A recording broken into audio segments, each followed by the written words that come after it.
Auto ଓଲଟି 7 ଯାତ୍ରୀ ଆହତ।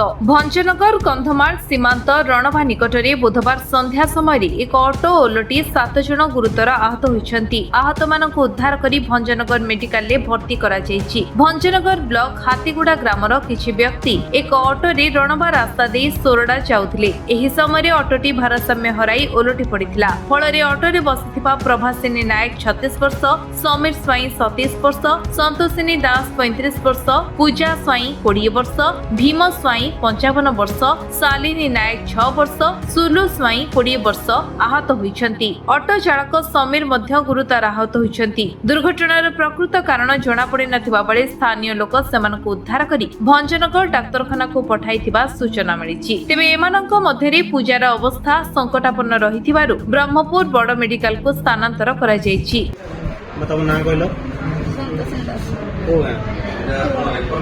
केमिति कौन होला कुआडे जाउथो डी कहले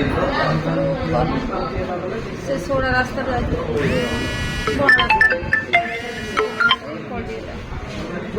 काहे जाउथो जाउथले ना ओके नाइ हम तीन जन ए बाबा भवनी आउ अन्य माने सोरडा रहि सोडा रही हम तीन को हैदराबाद दे केने पल्ली होला जाने न पछले बहुत लगा कोन लागिला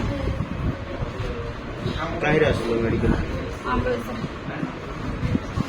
सब लोग आसी बताले भगवान से उद्धार कले भीतर पसे